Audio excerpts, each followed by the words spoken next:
You're listening to the Just Chris podcast. What's up, everyone, and welcome to this week's episode of Just Chris podcast. I'm your host, Chris Carter. This is episode 21, and if you're tuned in this week for the first time, check me out on YouTube, check me out on Spotify, iTunes. If you're liking what you're listening or seeing so far, I mean, we're only 30 seconds into it, but subscribe to the podcast, subscribe to the YouTube channel.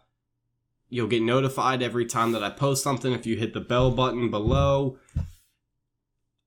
Welcome to the show. Before we get into it, I'm sure you heard, I have a new intro. And I know I've been talking about a new intro for a long time, probably like 4 or 5 episodes ever since I got my new computer, and I finally made it happen. Well, I didn't make it happen. I want to give a shout out to my man Blake Price, because Blake made it happen. Blake also created the intro and the outro to to my previous podcasts. And then, when I switched over, I asked him again. I said, let me see what you got. Let me see what you can mix up. And I was not let down. Blake did an excellent job with it. I left it up to him to decide, what he wanted to do. And I like it. I like it a lot. So Blake, I appreciate it. I appreciate you listening to the podcast. I appreciate the work. You really, really need to just get to Raleigh and hop on the podcast with me, because I feel like we could have a million things to talk about. We've been friends for, 10 plus years. Get to Raleigh. Now, I plugged Blake's information in the bio of the podcast and the bio of the YouTube channel or the YouTube video, so check him out. Won't let you down. If you need any type of musical work, anything like that done, reach out to him. He won't disappoint you.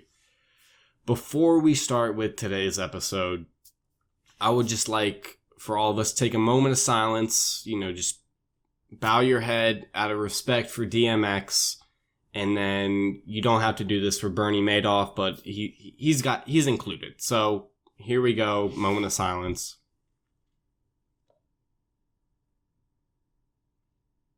Okay, I think that it's unreal that, DMX passed away. It came so unexpectedly. I was so surprised by it because last week we got the notification that he was in the hospital for an overdose, and I really didn't know, what would happen after that. Just kind of like a waiting game, and then we got the notification the other day that he had passed away, and it's pretty sad. Now, I'm not like an avid DMX listener, but I had been following him for a long time. I can't say that, I keep up with him. But, my very first DMX song that I heard was when I was probably, 5 or 6 years old in the movie Like Mike. And in the scene, Calvin Cambridge and I can't remember the basketball player's name. They're sitting in the car. Calvin turns up the music and it's DMX's Party Up.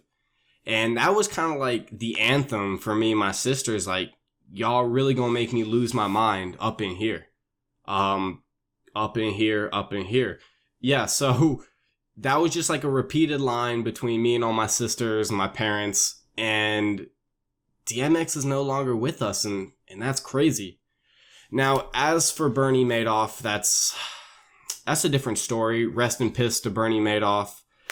Last week, Colby and I were talking about Bernie Madoff on the podcast when I had him on, and we said that we were trying to figure out who is the oldest guy in jail, or who hasn't died yet, whatever. And he was 82 years old. And it's crazy to think that, we were just discussing how long Bernie Madoff had been living, and then he died. And I hate to say that, we kind of called it, but we kind of called it. Does that mean that I'm calling the shots from here on out? I don't know. Anyways, yeah, so rest in piss to Bernie Madoff. I cannot say he did, wonderful things in life. He didn't have the incredible influence like DMX had on me. My only real experience with Bernie Madoff is I wrote a paper on him my freshman year for my business ethics class. And, as you would have guessed it, Bernie Madoff is pretty unethical. He kind of had everything that he got. He got what he was... How would I say that? He had what was coming to him. R.I.P. Rest in piss, Bernie Madoff. crazy news. Now, to continue on to the stock talk conversation, I would like to provide a little bit of an update because Dogecoin is kind of going through the roof. Now, right now, Dogecoin is at 17 cents and 17.6 cents. And that's crazy because just over these past few days, really just like over this past day, it's nearly doubled. And that's absurd to me. I had a coworker bring it up in a conversation earlier today. He's like, I bought in at 13 and now it's at 19 because it reached 19 earlier this afternoon as I was recording this. And my heart just, I wouldn't say it sank, but I did feel pretty tore up because I did invest in Dogecoin. I invested in it a while back when it was around 5 cents. And typically when I invest in something, I'm doing it for the long run. I've done my research. I'm fully supported behind it. I can see it going somewhere. But with Dogecoin, that wasn't the case. I really just didn't feel comfortable with that investment. So bought at 5 cents, sold at 7 cents, made a little bit of money, but now it's at 17 cents now, and I'm kind of biting my tongue about it. I'm kind of eating my own words, and it hurts because I could be sitting on some money. I could be sitting on even more money if this continues to go up and I still had Dogecoin. I do not though, which it's whatever. Now, this isn't the first time that I'm eating my words when it comes to an investment. It sucks, but another example of this would be Pinterest. When Pinterest went public, I believe it was last year, the year before, they went public at 23. I bought in right then. I was excited for it because, I read a ton of news about it before the IPO, and I was stoked. I was like, okay, 23, let's see where it goes. So I followed Pinterest for like a day, and, on IPO day, it fluctuates quite a bit. And it did fluctuate quite a bit. It went, from 23 to 35, then to 28, 29, and it stayed around there. And I really, again, I didn't feel confident with my investment there, so I sold it. Still made a little bit of money, but I just did not want Pinterest in my portfolio. Now, where is Pinterest at right now, ladies and gentlemen? It's around $80. It is around $80, and I lost out on a ton of money, and it sucks.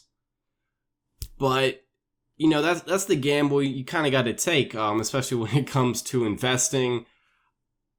Another great example of this for me, I don't know if I'm just going to turn this podcast into me talking about all of my losses, but Tilray.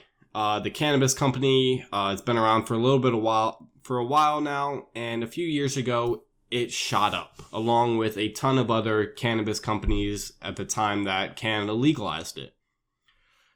I got into Tilray around 20, and I felt good. I was like, okay, Tilray's might go to the moon, and it still continued to increase, and when it got to 70, I was like, you know what?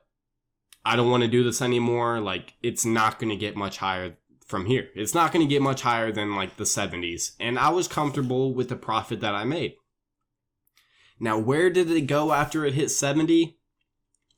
It went into the 350s.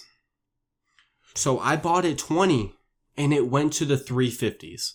So by far biggest hit that I could have taken, or biggest gain that I could have taken, but turned into a hit. It hurts. If I would have kept with Tilray, kept with Pinterest, there was another pharmaceutical company that I invested when I first began investing in, 11th grade. Felt good about it, and then I sold it before it hit its peak. Dogecoin, sold it before it shot up. And, I'm going to admit it. I think I have a problem with pulling out prematurely. I'm just going to let that joke sit right there. I don't know. It just continues to happen. Maybe I just need to buy stocks and then never sell anything ever again until I'm fully 100% confident that it's not going to go anywhere else. Until then, I guess I'm just going to be known as the guy that pulls out prematurely out of the stock market and in crypto. Only that and that only. But, those are some of the L's that I've taken when it comes to that. I was driving home today and I originally just planned to talk about Dogecoin, and the thought crossed my mind. I was like, you know what? I might as well continue to tell my story about fat L's as I talk about Dogecoin. So Tilray and Pinterest, another couple L's that I took. And to continue on the conversation of taking L's, Coinbase went public yesterday. Went public on Wednesday the 14th. It was projected $100 billion valuation. People were skeptical of it. I was a little skeptical, but, I felt good. Public at 250, shot up to 300, 350 quick. Super quick, 380 quick, 390 quick, like within like a half hour of it going public. And we were talking about it in our Discord chat, which I've mentioned before. I'll plug the link to that. We love getting new members in. We've been talking about it for a few days with Coinbase going public, and it was brought up in the Discord that Coinbase was shooting up. Coinbase is headed to 420. Someone made the suggestion that I might as well go in at 420.69. And that's exactly what I did. So went to Fidelity, put a limit order in for Coinbase, 420.69, hit enter, got my shares. And that is where I'm at. Now, where is Coinbase right now? Let me tell you. Because, when it comes to IPOs, they fluctuate quite a bit. I'm having a super hard time finding Coinbase stock price. There we go. Okay, so bought at 420.69. I just bought it at 420.69 as a joke, but right now, ladies and gentlemen, it's at 322.75. What I'm gonna say here is it's not a loss until you sell. So that being said, I'm sitting on an unrealized loss, and I'm not going to say by how much, but that is where I'm at right now. But if I've learned anything from IPOs, it's going to fall before it shoots up to $83 like Pinterest. So I think Coinbase has potential, maybe. I think the $100 billion valuation was about correct. We'll see where it goes from here. But I don't know.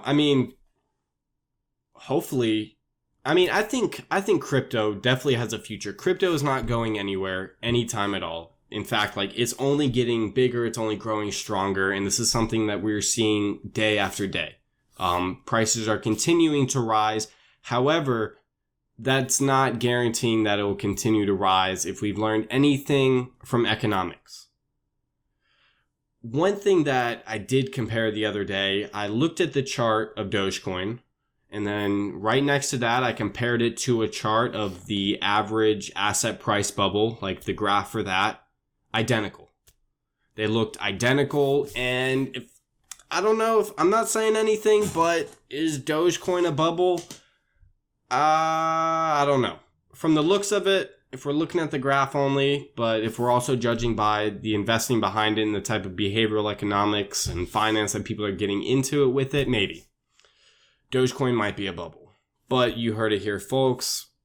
We'll see. I don't know.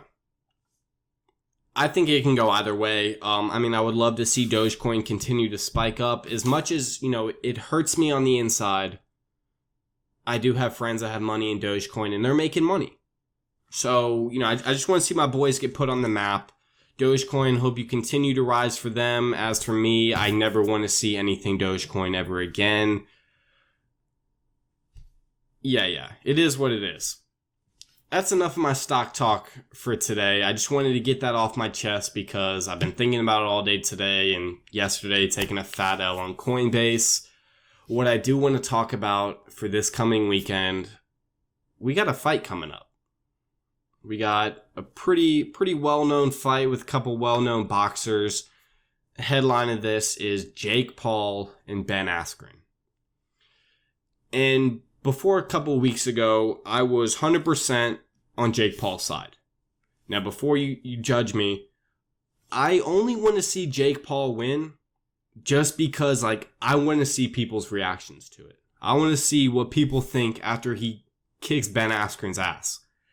Now, this past week, I listened to some interviews with Ben Askren, and man, it hurts because Ben Askren just seems like such a nice guy. He seems like such a genuine guy as compared to Jake Paul. So if Ben Askren gets beat, like, it's kind of going to hurt because, like, I feel like I made a personal connection with Ben Askren just through an interview. Like, I'm a fan of Ben Askren now. And this is where I'm torn between the two. Like, where am I going to put my money this weekend? It's tough. I think it's going to be a good fight regardless, I hope. It's going to be tough. It's going to be tough to call. But again, I would like to see Jake Paul win just for the people that said he couldn't win, see him win. As for Jake Paul's character and his personality, nothing compared to Ben Askren. But we'll see where it goes. It is coming on this Saturday night. It is selling for $50 for the fight. Colby has already talked about wanting to get the fight and splitting it. So $25 for, a decent fight. Let's make up with that by putting some bets down. I'm going to say it. I'm going to say it on the podcast a couple days before the fight. If you're listening to this after the fight's over, and I'm probably going to eat my words, but Jake Paul is going to win this fight. Jake Paul is going to win. It's going to be close, but he's going to come out victorious. I really don't want to listen back to this episode and say, God, I'm an idiot for calling the fight on Jake Paul after, I spoke very kindly of Ben Askren. But I just want to see the haters eat their own words. Now, I might be doing the same when Ben Askren wins, knock on wood. I don't know. If I'm coming back next week and, I'm pretty angry throughout the episode, that is exactly why, because Jake Paul did not win. But he's winning this weekend. He is winning on Saturday night. If I manifest it, it's going to happen. Jake Paul is winning on Saturday night. Someone call up my bookie and tell him I'm putting money down on Jake Paul. That's what I think for the fight. That's where I think it's going to go. Another pretty big news for myself, for the fans. I know I have a pretty nice following up in Elkins, West Virginia of the podcast and the YouTube channel. Probably listening to this thinking, Chris, what are you about to say next about Elkins, West Virginia? Well, let me tell you. Mark your calendars, because I will be in Elkins, West Virginia next Thursday night. That's right. I'm making a comeback. I'm coming back to good old Elkins, and I'm pretty excited about it. I can't name many other times where I can say that I'm excited to go back to Elkins. Sorry, guys.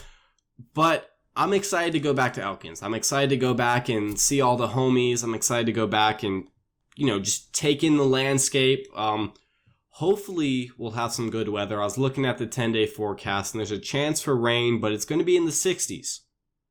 So hopefully that holds out, because I got a tea time calling my name next Friday. And let's just hope Mother Nature helps me out here. While I'm in Elkins, I plan on, golfing with Colby. I'm bringing Colby up to Elkins with me. We're leaving from work Thursday night.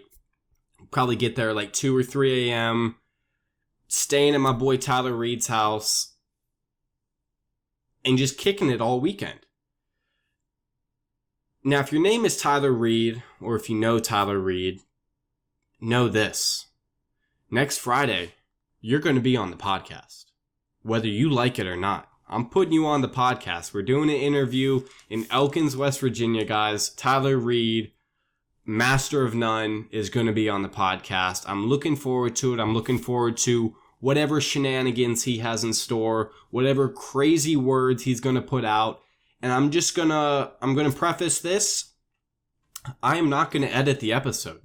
Whatever Tyler Reed says, Tyler Reed says. And it's going online. Hopefully it won't be anything too crazy to get himself in trouble, but I guess we'll have to wait and see. Tyler, I'm looking forward to it. Now, I'd been hesitating to go back to Elkins for a very long time now. Ever since leaving last March, I just had this, I don't really know the word. I don't know. I just had this, negative view on Elkins, and I didn't want anything to do with it.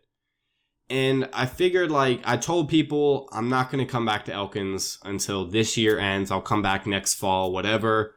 I don't want to do it. And after a lot of thinking and, reaching out to people, I've decided that I'm just going to face it. Multiple reasons for why I didn't want to come back.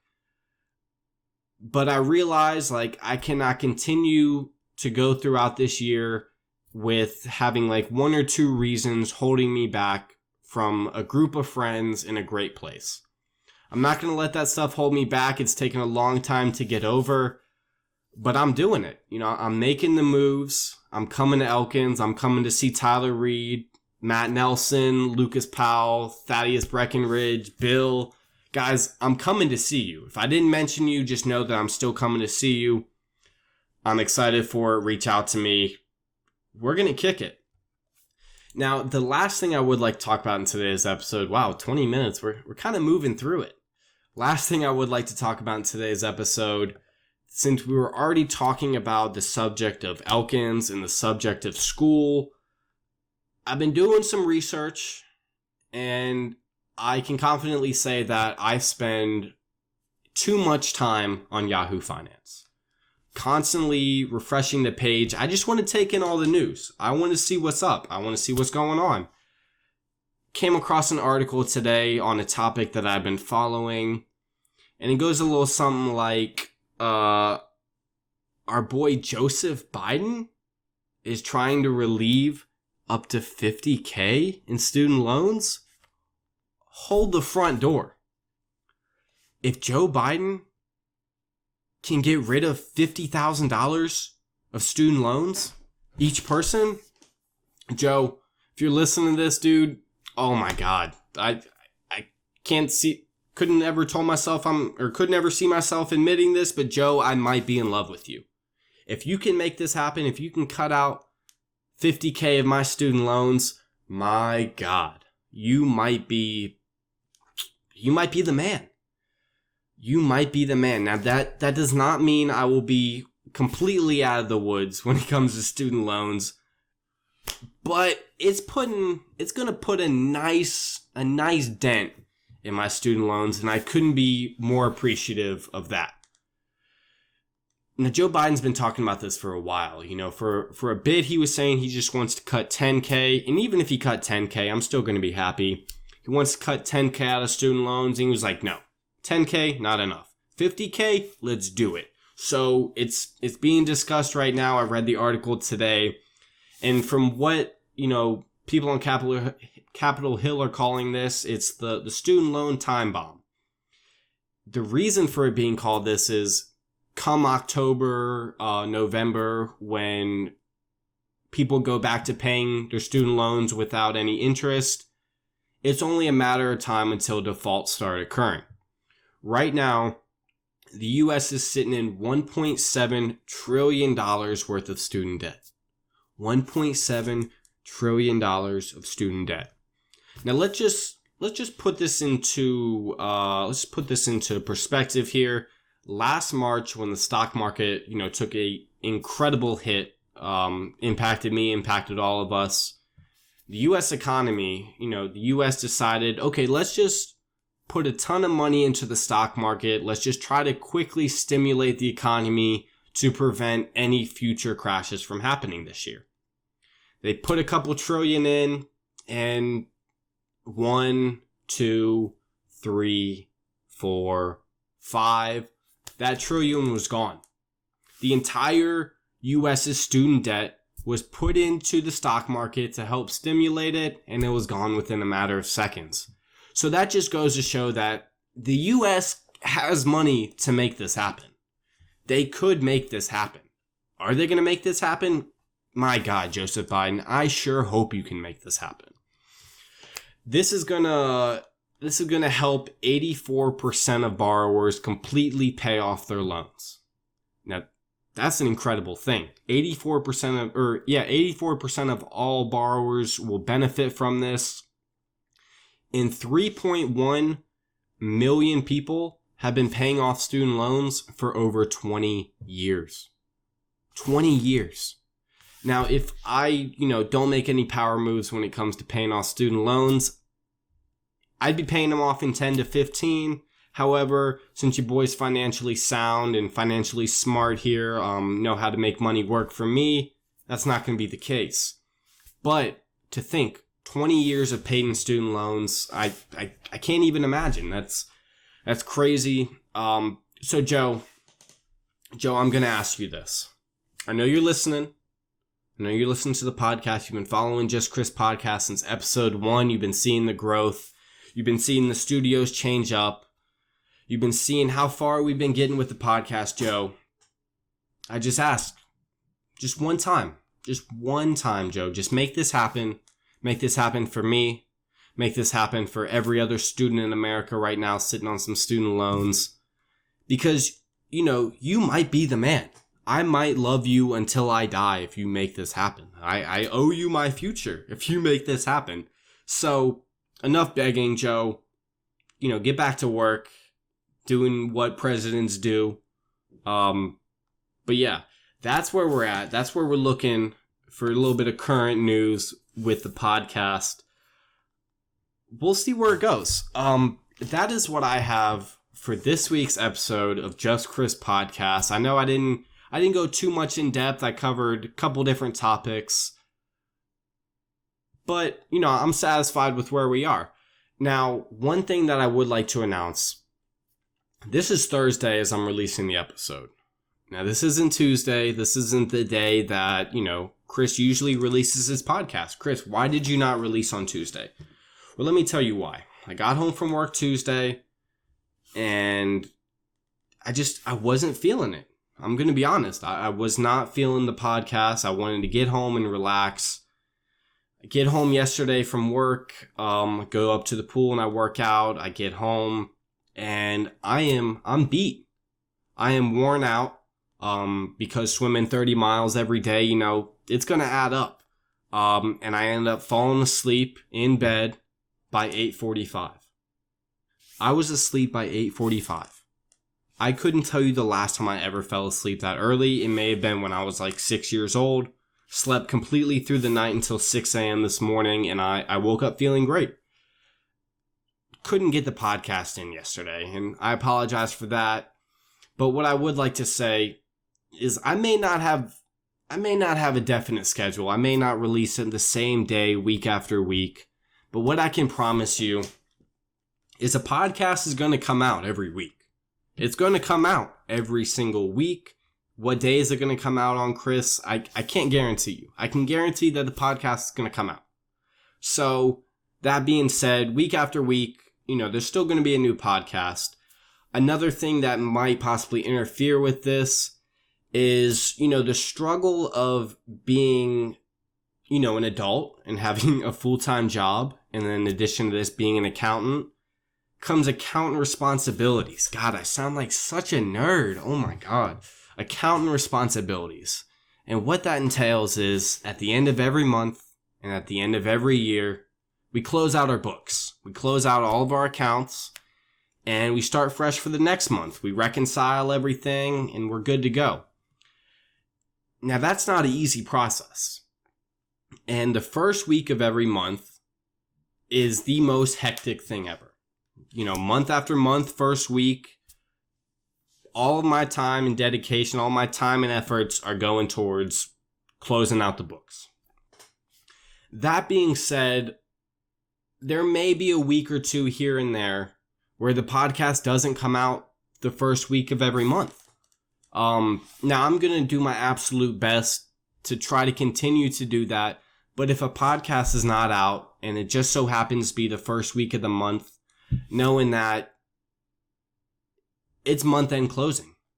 And your boy is hard at work because, you got to wake up early, go to bed late, grind throughout the day, and put in hella hours. That's just the responsibility of being an accountant, I guess. That's just where we are. So that being said, week after week, we're still going to put out a podcast, except for maybe the first week of every month. We might not put out a podcast. I'm going to do my absolute best to, and even if I just put up a quick 10, 15 minute podcast recapping on literally anything, I'm still going to try. And that is the absolute best that I can do, is try. And that applies to everything else in life. The best you can do is try, and that's what we're going to do. So ladies and gentlemen, Thank you for listening to this week's episode. If you're watching this on YouTube, thanks for sitting through the episode. If you haven't already, last week's episode with Colby is up on YouTube, and I spent the time editing through 2 cameras, going back and forth when each of us talked. Check that video out. Like that video, like this video. I know I said it already, but subscribe to the YouTube channel. New podcast every week. You know the deal. But guys, thank you for listening to Just Chris Podcast. I'm very appreciative of all of my listeners. Very appreciative of this opportunity to come on and, use this as an outlet to, talk to people. People as in talk to my mic and my computer monitor. I love it. I love Just Chris Podcast, guys. That's incredibly cheesy. Thank you. If you have any questions, comments, concerns, you want to leave me a voicemail, the link is in the description. You just got to check out the description. You can go on there, click the link, leave me a voicemail. I will post it to the podcast. Send me an email at justchrispodcast@gmail.com. I'm pretty quick with the replies, so if you send me something, odds are I'm going to get back to you within the next 5 minutes. Reach out to me. I love hearing from new people. I love hearing reviews on the podcast, comments, anything like that. I will see all of you next week. 100% next week I will be here. If you're in Elkins, West Virginia, give a shout out to your man, Tyler Reed, because he's coming on the podcast next week. I'm putting him on. If your name is Tyler Reed and you're listening to this, you better spend a week practicing for what we're going to talk about. Guys, have an awesome week. Enjoy the weekend. Jake Paul, please win the fight for me. Joe Biden, cancel out my student loans. See you guys.